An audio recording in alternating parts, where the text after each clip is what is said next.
2026 সাল আর 1 মাস বাকি।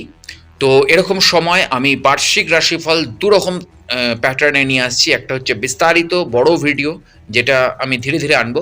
আর একটা হচ্ছে কি পয়েন্টের ভিডিও। তো এটা হচ্ছে কি পয়েন্টের ভিডিও।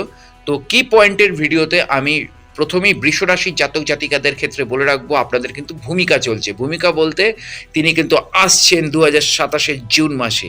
তো ২০২৬ কিন্তু আপনাদের ভূমিকার সময়। আপনাদের কিন্তু মঞ্চ গঠন করার সময়। ২০২৬ কিন্তু আপনাদের সেই জিনিসগুলো করতে হবে। কারণ এই ২০২৬ আপনাদের ফ্রি থাকার শেষ বছর। তারপরে কিন্তু ২০২৭ এর জুন থেকে আপনারা ৭.৫ বছরের জন্য একটা ইনস্টিটিউশন বা একটা কলেজে ভর্তি হয়ে যাবেন, যেখানে আপনারা শিক্ষা পাবেন জীবনে এতদিন যে শিক্ষাটা পাননি।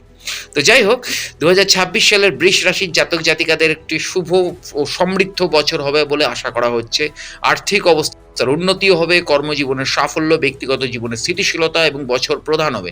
এই বছর আপনি সম্পদ বৃদ্ধি, নতুন যানবাহন কেনা এবং দীর্ঘদিন ধরে সম্পর্কের ক্ষেত্রে একটি শুভ পরিবর্তনের সম্মুখীন হবেন। আর্থিক এবং কর্মজীবনের দিক থেকেও এই বছরটা আপনার অবস্থার উন্নতির জন্য একটি অসাধারণ বছর হবে বলে আশা করা হচ্ছে। অপ্রত্যাশিত অর্থ লাভের সম্ভাবনা রয়েছে এবং সম্পদ বৃদ্ধি পাবে। উপার্জনের সম্ভাবনা বাড়বে, যা আপনাকে আরও সঞ্চয় করতে এবং সম্পদ তৈরি করতে সহায়তা করবে। কর্মজীবনে এটি একটি অত্যন্ত ফলপ্রসূ বছর হবে। প্রাথমিক চ্যালেঞ্জের মোকাবিলা করার পর আপনি সফল হবেন এবং শত্রুদের পরাজিত করতে সক্ষম হবেন। ব্যক্তিগত জীবন এবং সম্পর্কের দিক থেকে আপনার অবিবাহিত হন, তাহলে এই বছর বিয়ে বা দীর্ঘমেয়াদী সম্পর্কে জড়িয়ে পড়ার সম্ভাবনা প্রচণ্ড রয়েছে।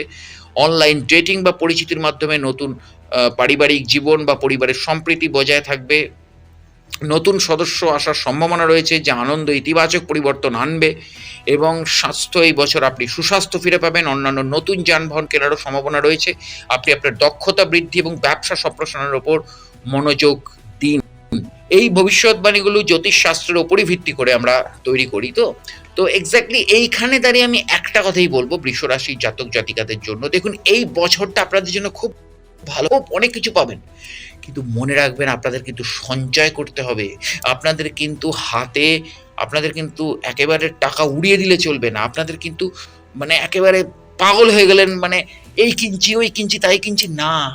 ২০২৭ থেকে কিন্তু আপনাদের একটা গ্র্যান্ড পিরিয়ড শুরু হবে এবং সেই সময় কিন্তু এই ২০২৬ এর রোজগারের মজুদ সম্পদগুলো আপনাদের কাজে লাগবে।